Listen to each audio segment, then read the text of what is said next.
여러분 반갑습니다.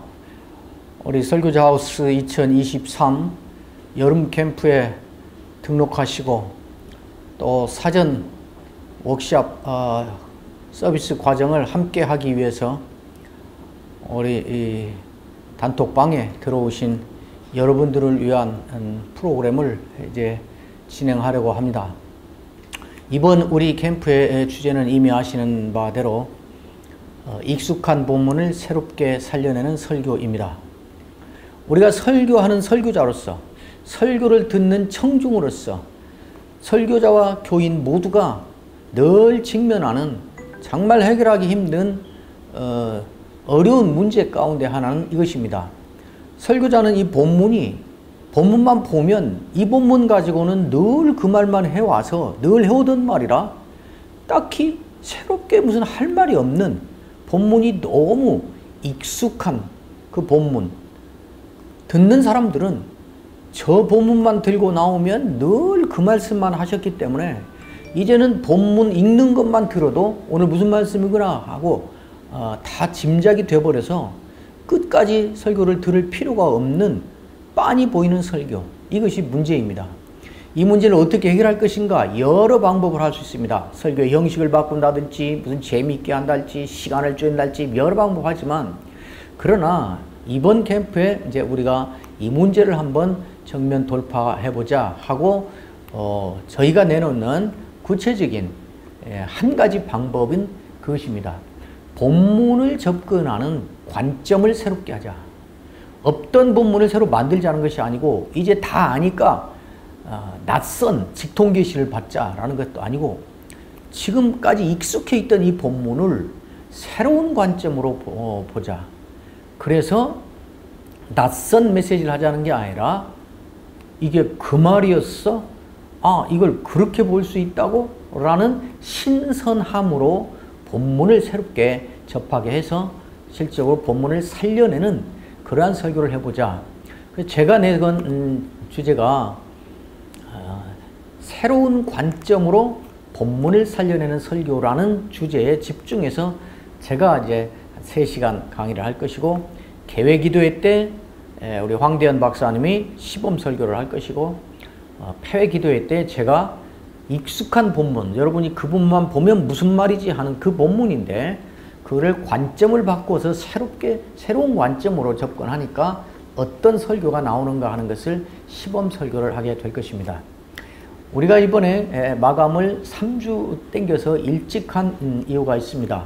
다행히 이번에 13개의 교단에서 65명의 설교자들이 이렇게 등록을 해 주셨습니다.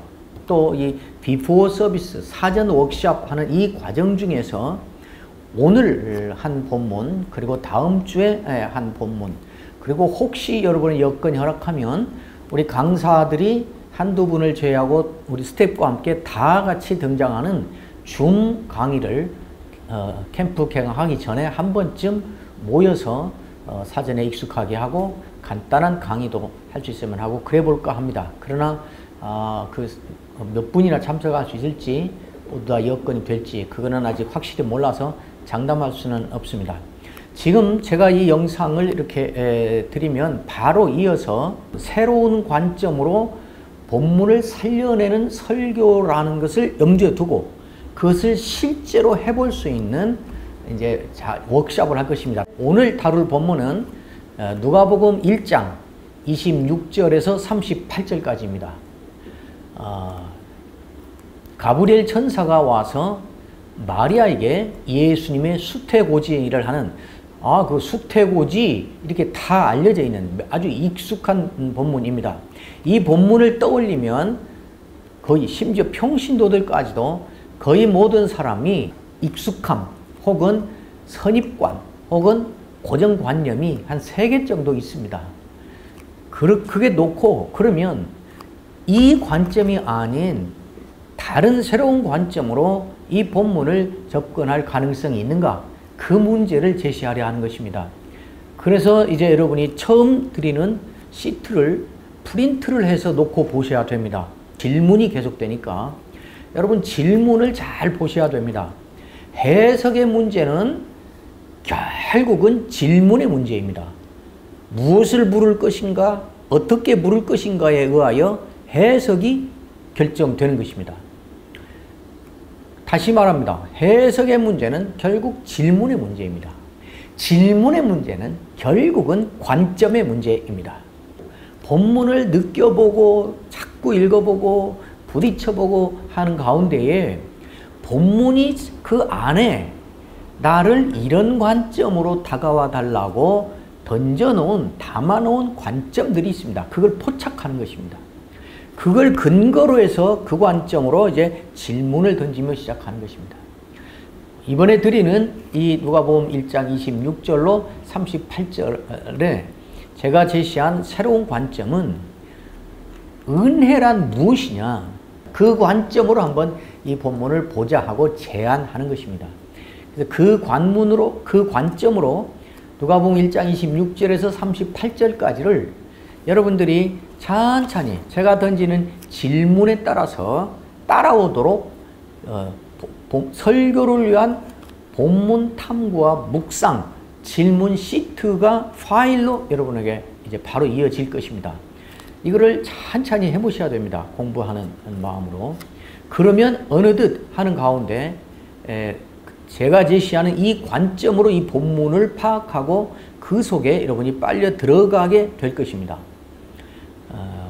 이 질문이 그냥 심벅심벅 툭툭 던진 게 아니라 이 관점을 배경으로 그 관점으로 따라 들어오도록 의도적으로 작성해서 던진 질문들입니다. 그리고 여러분들이 어려울까봐 또 포기할까봐 그 힌트가 되는 답들을 제가 이렇게 해놨으니까 여러 번 해보시면 금방 이해해서 올 수 있습니다. 이것이 설교를 위한 본문 탐구와 묵상이라는 이름으로 주어지는 설교 한 편 만들기의 1번입니다. 그게 끝나면 두 번째는 설교 한 편 만들기라는 작은 시트가 이제 주어질 것입니다. 그것은 여러분들이 앞에서 탐구하고 묵상하면서 포착하고 파악한 그리고 결정한 주제를 가지고 어떤 식으로 설교를 한번 해볼 것인가, 제목을 뭐라고 할 것인가, 대지 구성을 어떻게 할 것인가, 아니면 스토리텔링 구성으로 할 건가, 이런 큰 문제들을 결정하면서 설교를 최소한 한 편의 아웃라인이라도 여러분들이 결정할 수 있도록 하기 위해서 해놓은 과정입니다. 그 다음에 그 두 번째 과정까지를 잘 마치시면 세 번째 설교 한 편 듣기라는 타이틀로 설교 영상 하나가 제공될 것입니다. 제가 여러분을 위해서 이때 쓰려고 미리 본문을 이렇게 보고 그 결과를 가지고 2주 전에 제가 실제 어느 교회 주일 예배에서 설교를 한 내용입니다. 영상은 없고 음성만 드립니다. 음성을 듣는 것이 집중하는데 영상보다 더 좋을 수 있습니다. 어쨌든 제가 한 설교를 한번 들어보시고 그 다음에 마지막 네 번째는 여러분에게 드리는 요청과 부탁입니다. 네 번째는 설교 한 편 해보기입니다. 여러분들이 여기서 다룬 이 내용을 가지고 잘 준비해서 언젠가 설교를 한번 해보시는 것입니다. 캠프가 시작하기 전에 한 주 전에 한번 하셔도 좋고, 아니면 캠프 시작하고 한 주 후에는 여기가 폐쇄되니까 그 후에라도 해서 그거를 우리 온라인 커뮤니티가 있으니까 설교자하우스 온커에 들어오셔서 거기다 올려놓으시든지, 설교 한 편 해보기라는 과제 수행으로 한 설교를 한번 올려놓으시면 전부 다는 장담할 수 없고 제가 그 중에 한 2~3편 정도를 선정해서 설교 클리닉을 제가 해드리겠습니다. 그리고 본인이 허락하면 그것을 공유해서 다른 분들도 보고 듣고 참고하도록 이렇게 하려고 합니다. 이것이 우리가 이제 워크샵으로 비포 서비스 안에서 진행할 우리 프로그램의 순서고 내용이고 의도입니다. 이런 방식으로 다른 본문 하나를 다음 주에 한번 더 해볼 것이고, 그 다음에 여유가 되면 아까 말한 것처럼 줌으로 한번 만나든지 그렇게 할 것입니다. 바로 이 영상에 이어서 올려드리는 설교 한 편 만들기의 1번으로 설교를 위한 본문 탐구와 묵상을 차근차근, 이것이 가장 중요합니다. 여러분의 설교의 성패를 결정할 중요한 관점과 핵심 내용을 포착하고 파악하고 획득하는 그런 과정이니까 한번 해보시기를 바랍니다. 이 영상은 사실은 우리 등록을 한 캠프에 등록한 그리고 우리 설화 여름 캠프 단톡방에 들어와 있는 등록하신 분들을 위하여 만든 것이고 또 그분들을 위해서 하는 것이지만 이 첫 번에 하는 이 첫 프로그램 누가복음 1장 26절 38절 하는 이 내용은 우리가 설교자 하우스 마스터 클래스라는 이름으로 온라인 커뮤니티가 있는데 거기에 들어와 계시면서 이건 캠프에는 참석을 못하는 분들도 제법 있습니다. 거기도 12개 교단에서 지금 가입해서 들어와 있는데 이거는 여러분들의 양해를 구하고 온커에는 이 한 번만 이렇게 올려서 같이 공유하도록 그렇게 하겠습니다. 이번 캠프를 위해서 몇 사람들이 지금 50일 전부터 작정하고 매일 기도하고 있습니다. 여러분들을 위해서, 한국교회 강단을 위해서, 오시는 강사들을 위해서, 우리 진행을 위해서 지금 계속 기도하고 있습니다. 여러분들도 이번 캠프 참석하는 것이 설교자로서 여러분의 인생에 중요한 전환점이 되기를 기대하면서 기도 많이 하시고 오셔서 그날 우리 라비돌 리조트에서 기쁨으로 만날 수 있기를 바라고 기대합니다. 반갑습니다.